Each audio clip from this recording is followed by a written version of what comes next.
Hi everyone, I hope you're doing well. Today's video is on Atherton Mansion. There are several mansions in San Francisco, California that are considered haunted. Most of these mansions are located in the exclusive Pacific Heights district.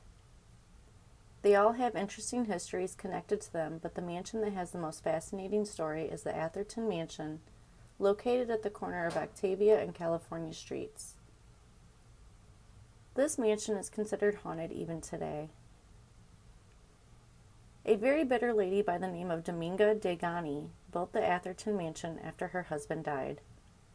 Hers was not a happy marriage. Dominga was the daughter of a prominent Chileno family when she met her husband, Faxon D. Atherton, who had traveled to Chile in 1834. Atherton made his fortune in trade. He married Dominga and moved to California, where he was one of the wealthiest businessmen on the Pacific coast. He and Dominga had 7 children, but Faxon was a notorious womanizer who alienated his wife and family. Dominga, left to her own devices, used her husband's wealth to create her own powerful social world, which included a strict dominance over her family. Her eldest son, George Atherton, who later married one of California's most important authors, Gertrude Franklin Horn, was often the brunt of his mother's demeaning ways. Upon his father's death, his mother had the Atherton Mansion built. When it was completed in 1881, Dominga and George and his new wife Gertrude moved in. Unfortunately, George never lived up to the standards his mother expected from his father's son. He, in fact, became a social embarrassment for his prominent family. George's wife Gertrude was also a strong-willed woman, so George found himself stuck between 2 very demeaning women.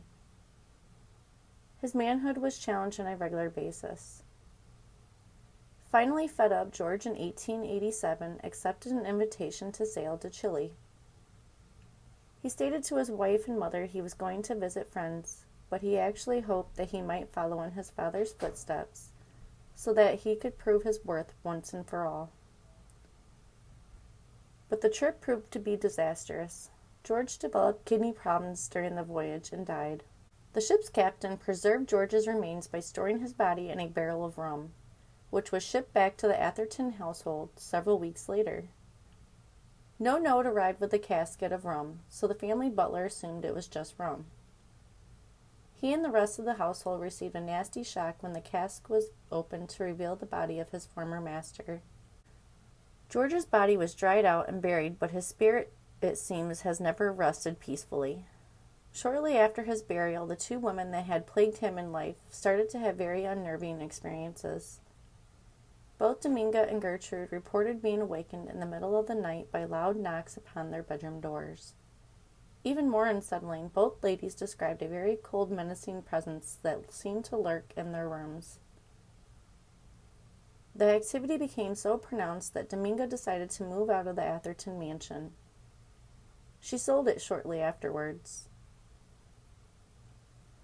But the nightly disturbances didn't end. Each new tenant described hearing endless knocks and feeling cold spots. These new owners never stayed very long. This pattern continued through the years until 1923, when the property was sold to an eccentric lady by the name of Carrie Rossrow. Carrie took up residence in the mansion's ballroom, surrounded by over 50 cats. She lived in the Atherton Mansion until her death in 1974 at age 93. In recent years, the mansion was remodeled and made into several apartments. But the activity still occurs. Residents still report moving cold spots, winds that blow through closed rooms, and strange voices at night. The knocking sounds are still heard as well. People who have investigated the house state that there appears to be 3 female spirits present who just don't like men. And there is also a frail male spirit in the house. Some believe these spirits are the ghosts of Dominga, George, and Gertrude Atherton. The 3rd female spirit is believed to be Carrie Rossrow. She converted the ballroom's orchestra chamber into her living space. Her cats lived in the adjoining apartment, formerly the Atherton Mansion banquet hall. The San Francisco Chronicle ran a story about one tenant, a singer by the name of Aurora Booth, who told them about a mysterious rushing wind that blasted through her small apartment.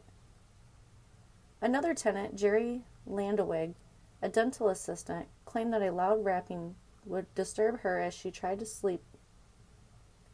Yet another tenant moved out of the tower room apartment after being harassed by several ghostly apparitions. Thank you for watching today's video. If you liked the video, please give me a thumbs up. And if you would like to see more videos like this, please subscribe. What paranormal or crime-related mystery would you like to see next? I hope you all have a great day.